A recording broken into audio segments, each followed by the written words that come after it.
இயேசு கிறிஸ்துவின் இனிதான நாமத்தில் இன்றைய ஆவிக்குரிய சிந்தனைக்கு உங்களை அன்புடன் வரவேற்கின்றோம். இப்போதும் ஒரு பாடலுக்கு பின்பு உங்கள் சிந்தையை தெளிவிக்கும் ஆவிக்குரிய செய்தியை கேட்கலாம்.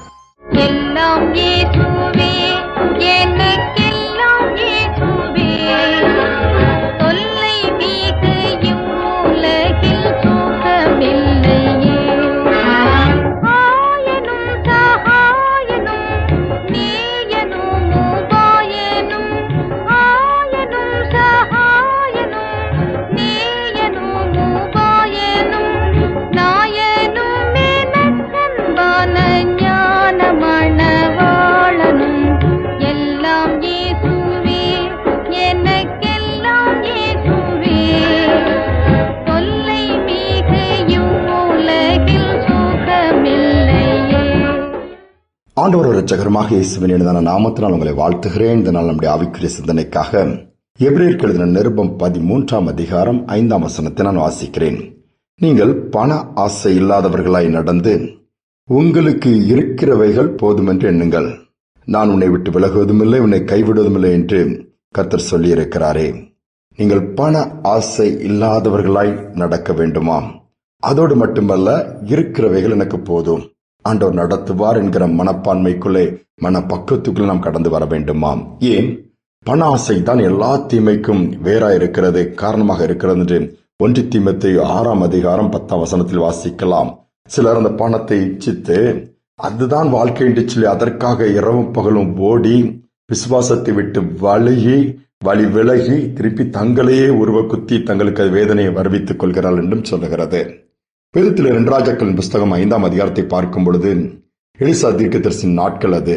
சீரிய தேசத்திலிருந்து குஷ்டரோகம் நிறைந்த நாகமான் என்கிற படைத்தளபதி வருகிறான். இங்கு வந்து அவரிடம் ஜெபித்தால் கர்த்தருடைய வார்த்தையின் மூலமாய் சுகம் கிடைக்கும் என்கிற அந்த நம்பிக்கையோடு வருகிறான். அந்த எலிசா தீர்க்கதரிசிக்கு ஒரு வேலைக்காரன் உண்டு, கேயாசி என்று சொல்லி, அவன் அங்கு இருக்கிறான். அதே மாதிரி சுகம் கிடைக்கிறது. சுகம் கிடைத்த உடனே தீர்க்கதரிசியை பார்த்து பொருட்கள் எல்லாம் காணிக்கையெல்லாம் கொடுக்கும்போது எதுவுமே எனக்கு வேண்டாம் என்று சொல்லி அவர் சொல்லிவிடுகிறார். நாகமானும் புறப்பட்டு போகிறார் அவருடைய சேவகர்களோடு கூட. ஆனால் எலிசா தீர்க்கதரிசியின் வேலைக்காரனாகிய கேயாசி, வேதம் சொல்லுகிறது 2 ராஜாக்கள் 5:20 மனமே கேட்கல, நம்முடைய எஜமான் இதெல்லாம் வாங்காம விட்டுட்டாரா, எவ்வளவு காஸ்ட்லி, எவ்வளவு அதிகமான பொக்கிஷங்கள் சொல்லிட்டு நான் வாங்குவேன் என்று அந்த ரதத்தை பின்தொடர்ந்து அதை போய் வாங்குகிறான். அதை வாங்கி தன் வீட்டிலே ஒளித்து வைத்து விட்டு எஜமான் முன்பாக நிற்கிறான். கர்த்தருடைய தீர்க்கதரிசி ஆகிட்டு எலிசா எங்கு போயிட்டு வருகிறான் கேட்கும் பொழுது இப்படி என்று சொல்லுகிறார், நான் இங்கேதான் இருக்கிறேன், எங்குமே போகவில்லை. இல்லை, நீ நாகமான் பின்பாக போகும் பொழுது என்னுடைய மனம் உன்னோடு கூட வரவில்லை என்று அதை கண்டுபிடித்து விட்டார். ஆனால் பொருட்கள் வாங்கின சந்தோஷமா மிஞ்சினது இல்லை. நாகமானின் குஷ்டரோகம் குடும்பத்திற்கே வந்து விட்டது. யோசித்து பாருங்கள், பண ஆசை அதனாலதான் நிம்மதியை கெடுக்கிறது, சமாதானத்தை கெடுக்கிறது. இரவும் புகழ ஓடுகிறார்கள். ஒருவேளை பணத்தை சம்பாத்தியம் பண்ண பிறகு தூக்கமே வரமாட்டேங்குது, சந்தோஷமே இல்லையே. பணம் இல்லாத நாட்கள் இருந்த சந்தோஷம் கூட இல்லாமல் போய்விடுகிறது. அந்த எண்ணங்கள் எல்லாம் தூக்கி போட்டுவிட்டு இருக்கிறது போதும் என்று சொல்லவா. ஒரு வியாபாரி தன்னுடைய வியாபாரத்தை முடித்து விட்டு வீட்டிற்கு போகும்பொழுது இருட்டி விட்டது. அங்கு வழியோரமாய் ஒரு மரத்தடியிலே படுத்து தூங்குகிறார். மீதியான விற்காமல் இருந்த பொருட்களை வைக்கிறார். அது பக்கத்திலே பணப்பையும் வைத்து தூங்கிவிட்டு காலையில் அதிகாலையிலே எழுந்து வீட்டிற்கு போகலாம் என்று சொல்லி நடந்து போய்விடுகிறார். அவர் வீட்டுக்கு வந்து பார்த்த பொழுதுதான், ஐயோ, பணப்பை அங்கு வைத்து விட்டோம், பொருட்களை மட்டும் கொண்டு வந்திருக்கிறோம் என்று திரும்பி அங்கு ஓடுகிறார். ஓடும் பொழுது அவர் வைத்த இடத்திலே பணப்பை இல்லை.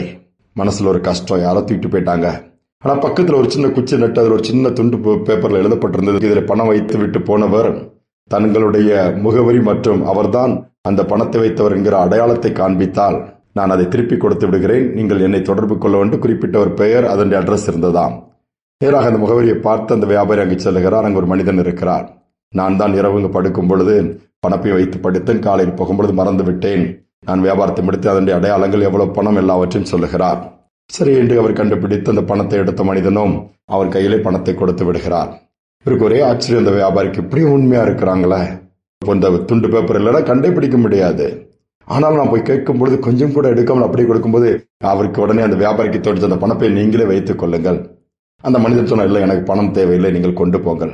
இவர் கையில திணித்து விட்டு அந்த வியாபாரி வேகமாய் நடந்தாராம். இந்த மனிதன் என்ன பண்ணினாராம், உடனே திருடன் திருடன் என்று சொல்லி கத்த ஆரம்பித்து விட்டாராம். ஜனங்கள் எல்லாம் கூடி வந்துட்டாங்க, இவரை பிடிச்சிட்டாங்க என்னன்னு சொல்லிட்டு. என்னப்பா என்ன திருடிட்டு போறான்னு சொல்லும்போது நேரம் அந்த மனிதன் என்னத்தை எடுத்துட்டு போனா, என்னுடைய நற்பெயர், நான் பணத்துக்கு ஆசை இல்லாம இருந்ததெல்லாம் இவர் திருடிட்டு போறாருன்னு சொன்னாப்லையா. விசாரிக்கும் பொழுதுதான் அந்த பணப்பை இன்றைய காரியங்கள் தெரிந்தது.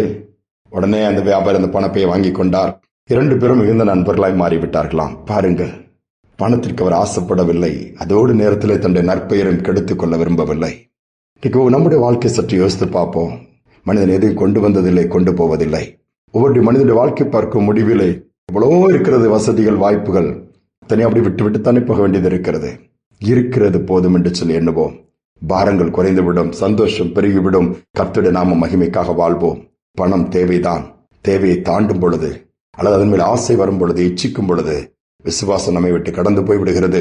நமக்கே அது வேதனையை கொண்டு வந்து விடுகிறது. ஆண்டவர்ட்ட கேப்போ இருக்கிறத வைத்து நடத்தும் என்று சொன்னால் அற்புதமாய் நடத்துவார். ஜெபிப்போம். அன்பின் தகப்பனே, இந்த புதிய நாளின் காலை நேரத்திற்காக நன்றியோடுமை துதிக்கிறோம், ஸ்தோத்திரிக்கிறோம். உடைய சமூகத்துல தாழ்த்தி வந்திருக்கிறோம் அப்பா. எங்கு பார்த்தாலும் இன்றைக்கு மனிதனுடைய மன பக்குவம், மன சுவாபங்கள்லாம் மாறி பணத்திற்காக எதையும் செய்ய துணிந்து விடுகிற காலத்தில் நாங்கள் வாழ்கிறோம் அப்பா. பண ஆசை எங்களை விட்டு எடுத்து போடுங்க. இருக்கிறவைகள் போதும் என்கிற ஒரு மன நிறைவை கொடுங்கப்பா. இதை கேட்டுக்கொண்டிருக்க பிள்ளைகள் ஒருவேளை குறைவோடு இருக்கலாம், வசதி இல்லை என்று சொல்லி பார்க்கலாம், கடன் பிரச்சனையில் இருக்கிறேன் என்று சொல்லி, அப்படிப்பட்டவர்களுக்கும் தேவையான பண தேவைகளை சந்தித்து தைரியப்படுத்துங்க. அல்லது பணம் தான் வாழ்க்கை என்று ஓடுகிற பிள்ளைகளுடைய மனநிலையை மாற்றுங்கப்பா. உணரக்கூடிய ஒரு தன்மையை கொடுங்க. எல்லா சூழ்நிலையும் பொருட்படுத்திக் கொள்ளுங்க. நாங்கள் உண்மை உத்தமா இருந்து உண்மை பின்பற்ற உதவி செய்யுங்க.